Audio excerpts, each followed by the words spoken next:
Good morning everyone. कल के जो क्लास में हुआ था, जो दो इम्पोर्टेंट डेवलपमेंट थे to overcome the limitations of Bohr atomic model. जो बोर एटॉमिक मॉडल की लिमिटेशंस थे उसको ओवरकम करने के लिए, न्यू मॉडल प्रपोज करने के लिए जो दो डेवलपमेंट बताया था, उसमें से एक जो हो गया था कल, that is de Broglie's equation या de Broglie's proposal for wave particle duality of matter. मतलब हर पार्टिकल, हर मैटर को दो नेचर होते हैं, that is wave nature as well as particle. मतलब de Broglie suggested that all the material object has a dual nature, that is particle nature as well as wave nature. अगर वो particle है तो it must have mass, velocity, momentum वगैरह। If it is a wave it has frequency and wavelength. तो अगर कोई particle को wavelength है तो उसको आप वेव बोल सकते हैं, या कोई वेव्स पार्टिकल रेडिएशन है, लाइट है, अगर उसका मास निकाल सकते तो वो पार्टिकल भी है। तो every matter has a dual nature according to de Broglie, and the equation de Broglie gives the relationship between these two nature, wave nature and particle nature, by using the equation, and that equation y is equal to h by mv, या y is equal to h by y नहीं, lambda is equal to h by p और lambda is equal to h by mv। तो ये equation में जो lambda है मतलब wavelength है और साथ में m दिख रहा तो दैट इज मास भी है।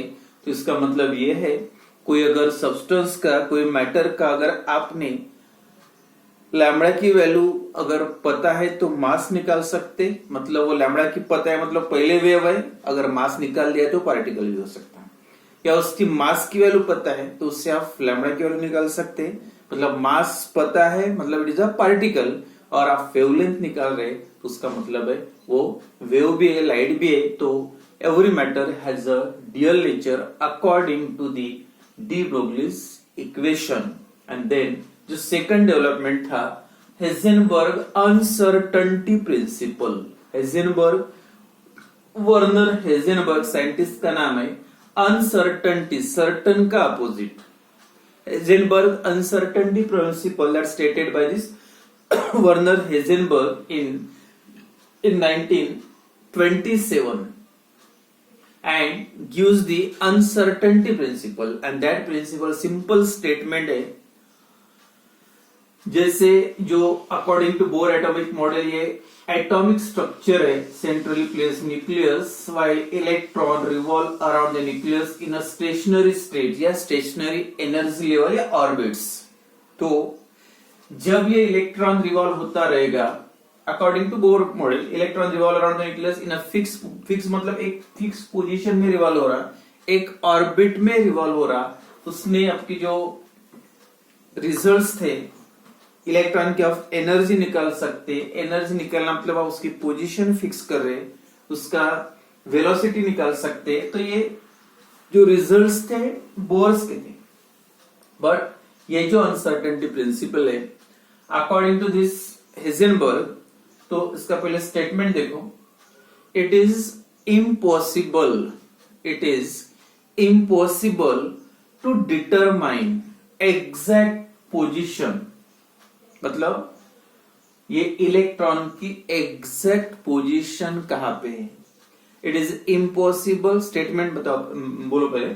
It is impossible to determine the exact position and exact momentum of electron. It is impossible to determine simultaneously. It is impossible to determine simultaneously exact position and momentum of moving particle, moving microscopic particle like electron. जैसे electron microscopic moving particle है with absolute certainty। मतलब certainty, exact value इसकी position की या momentum की आप निकाल ही नहीं सकते। या सिंपल स्टेटमेंट देखो, it is impossible to determine simultaneously exact position and exact momentum of electron, यानी इलेक्ट्रॉन की position, exact momentum of electron का डिटरमाइन ही नहीं कर सकते। लेकिन बोर मॉडल के हिसाब से क्या था, आप उसकी पोजीशन फिक्स करें, एक पर्टिकुलर ऑर्बिट में रिवॉल्व हो रहा, मतलब पोजीशन फिक्स हो रही, उसके आप एनर्जी निकाल सकते हैं, रेडियस निकाल सकते हैं, वेलोसिटी निकाल सकते हैं। तो अनसर्टेनिटी प्रिंसिपल जब आप मतलब सर्टन है नहीं, उसकी पोजीशन फिक्स नहीं है, तो आप डिस्टेंस भी नहीं निकाल सकते। उसका मतलब ये जो लिमिटेशंस है बोर मॉडल का बोल सकते हैं। तो स्टेटमेंट है, it is impossible to determine simultaneously the exact position and exact momentum of electron. And जो इसका एक इक्वेशन है हेजेनबर्ग अनसर्टेनिटी प्रिंसिपल जैसे, and this uncertainty is arises again due to dual nature of matter. जो matter का dual nature होता है, जैसे इलेक्ट्रॉन, इट एक्ट्स एज, अगर इलेक्ट्रॉन का मास पता है आपको, वो फॉर्मूले पुट करोगे वैल्यूज मास की, प्लैंक्स कांस्टेंट की या वेलोसिटी की, तो आप उसकी वेवलेंथ निकाल सकते। मतलब इलेक्ट्रॉन वेव भी है और पार्टिकल भी है, मतलब it has a dual nature. तो ये जो पोजीशन जो एग्जैक्ट नहीं निकाल सकते, मतलब इम्पॉसिबल है, तो उसके जो इक्वेशन अनसर्टेनिटी, मतलब जो एक्चुअल डिटर्मिनेशन में, ठीक है, एरर के साथ तो डिटरमाइन कर सकते, लेकिन एरर्स कम से कम कब होगी, तो इसके लिए एक इक्वेशन दिया है, that is suppose del x be the uncertainty in the measurement of position, मतलब एक्चुअली कितने डिस्टेंस पे इलेक्ट्रॉन है, वो अनसर्टेनिटी मतलब एरर्स, इतने एरर के साथ आप मेजर कर सकते हैं। जैसे फैन रोटेट हो रहा, उस पर आपने नंबर डाल दिया 1 2 3, और ये नंबर पे अगर ये 1 नंबर का पैन कहाँ पे, प्लेट कहाँ पे, तो आप डायरेक्ट बता नहीं सकते अगर वो मूव कर रहा होता तो उसका मतलब उसकी पोजीशन फिक्स नहीं है। सिमिलरली इलेक्ट्रॉन जब मूव करेगा तो उसकी भी पोजीशन फिक्स नहीं होती अकॉर्डिंग टू दिस प्रिंसिपल। तो del x be the uncertainty in the measurement of position, del p be the uncertainty in the measurement of momentum of electron. Electron का momentum actually क्या है, momentum p is equal to mass into velocity, mass और velocity पे depend है। ये भी मास या velocity भी आप एग्जैक्टली इलेक्ट्रॉन का निकाल नहीं सकते। And that greater than or equal to बोलो h अपॉन 4 पाई, ये इक्वेशन याद रखो, एंट्रेंस में अगर स्टेप से आता है, which of the following is Heisenberg uncertainty principle. तो क्या equation, del x with the uncertainty in the measurement of position, del p with the uncertainty in the measurement of momentum, बाद में h मतलब Planck's constant, और पाई जो है fix value होते हैं, कांस्टेंट वैल्यू होते हैं, दैट डिपेंड्स ऑन ऑर्बिट, तो जो डायमीटर पे डिपेंड करते हैं। तो ये जो इक्वेशन है that is Heisenberg uncertainty principle. Again del p is also equal to del mass into velocity, तो del v is equal to, बोल सकते हैं आप, इसकी जो वैल्यू है क्या आएगी, डेल पी की वैल्यू, अगर ये वैल्यू यहाँ पे पुट करोगे तो मास अगर इस साइड में जाएगा तो equation becomes del x into del v uncertain the measurement of velocity is equal to या greater than h by 4 pi m, और m क्या है, mass, mass of that object, mass of that particle. अब देखो equation से clear क्या होता है, ये जो अनसर्टेनिटी है टोटल ये, और यहाँ पे जो टर्म इन्वॉल्व है ये तो छोड़ दो, कांस्टेंट है, बट यहाँ पे डिनोमिनेटर में मास दिख रहा है आपको, तो बोल सकते हैं आप uncertainty is inversely proportional to mass. Uncertainty आप उसका जो पोजीशन है इलेक्ट्रॉन का मेजर तो कर रहे, लेकिन एग्जैक्ट नहीं, मतलब एरर के साथ। अब एरर कम से कम कब आएगी, आप मेजर करोगे इसकी पोजीशन, इलेक्ट्रॉन यहाँ पे मतलब इस पोजीशन पे रिवॉल्व हो रहा, या उसका मोमेंटम ये या वेलोसिटी इतनी है, तो ठीक है, लेकिन एग्जैक्ट आंसर नहीं आ सकता, ठीक है, एरर के साथ आएगा। लेकिन एरर कितनी हो सकती है, इसमें अनसर्टेनिटी कितनी हो सकती है, दैट डिपेंड्स ऑन मास। और ये इक्वेशन के हिसाब से दोनों का जो रिलेशन है इनवर्सली प्रोपोर्शनल है डिनोमिनेटर में, तो जितना मास कम रहेगा, सीधी सी बात है, अगर साइज छोटी रही तो दिखने में प्रॉब्लम आएगा, सीधा क्लियर नहीं होगा, पोजीशन आप उसकी फिक्स नहीं कर सकते। तो मास जितना ज्यादा रहेगा, मास अगर ज्यादा आएगा कि आंसर जो आएगा वो कम आएगा, मतलब अनसर्टेनिटी कम हो जाएगी। तो जितना मास ज्यादा रहेगा उतनी अनसर्टेनिटी कम होगी, और जितना मास कम रहेगा, अगर m की वैल्यू कम है तो ये आंसर ज्यादा आएगा, तो उसका मतलब अनसर्टेनिटी भी बढ़ेगी। तो uncertainty in the measurement of whether velocity और position that depends on mass. Mass decreases, uncertainty increases, but mass increases, uncertainty decreases. तो ये जो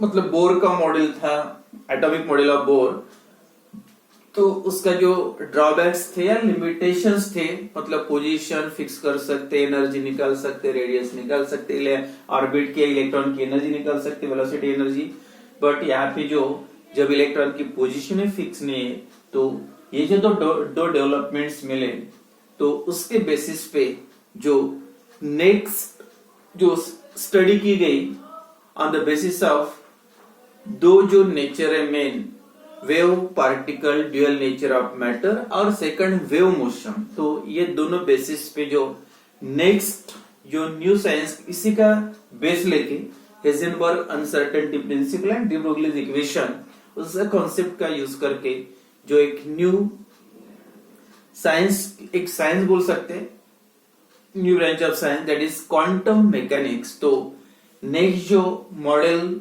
एटॉमिक मॉडल बेस्ड है on the basis of quantum mechanical model of atom, quantum mechanical model of atom.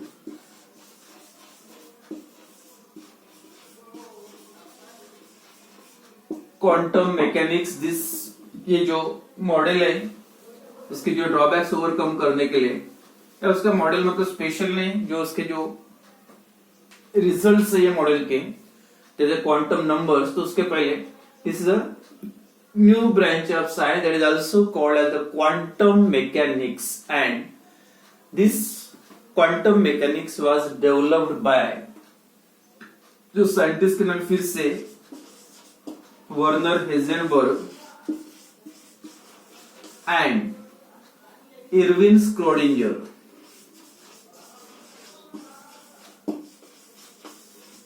इन 1926 जो ये model develop हुआ है, इन 1926 हेजेनबर्ग and second Werner Heisenberg and Erwin Schrödinger proposed this model, and that based on uncertainty principle, Heisenberg की uncertainty principle and wave motion, Schrödinger wave motion।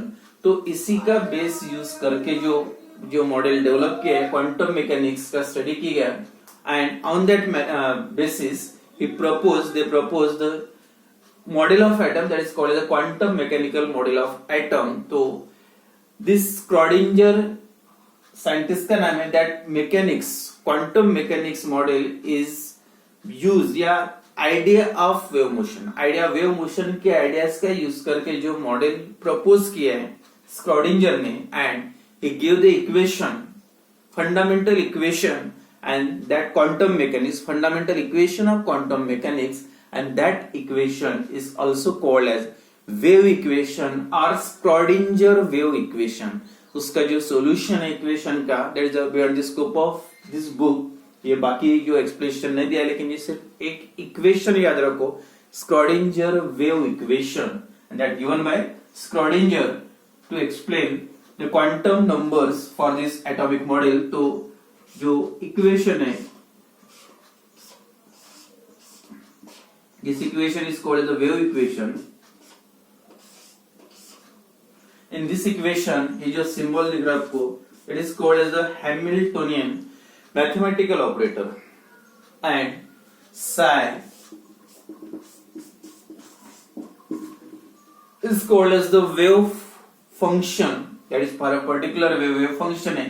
और यहाँ पे जो E है, that is total energy of system, total जो system है जो भी एटॉमिक स्टडी करोगे तो उसकी कंप्लीट एनर्जी क्या है सिस्टम की। तो बस ये इक्वेशन थोड़ा याद रखो, this equation is also called as Schrödinger wave equation and this equation मतलब solution for this equation is where the scope of your book या scope of your syllabus बोल सकते हैं। इक्वेशन का जो solution वगैरह दिया नहीं, लेकिन this equation again studied for this hydrogen atom and उसका जो result मिला है इक्वेशन का यूज करके, that resulting into the development of new idea and that is the idea of quantum numbers। तो ये जो नेक्स्ट टॉपिक पढ़ेंगे क्वांटम नंबर्स का सबसे इंपॉर्टेंट टॉपिक बोल सकते हैं, जिसपे इंटरेस्ट में मैक्सिमम जो क्वेश्चन वगैरह आते हैं। Quantum number that is main पहले 3 क्वांटम नंबर्स एंड देन उसके बाद जो शुरुआत में मैंने बताया एक n मतलब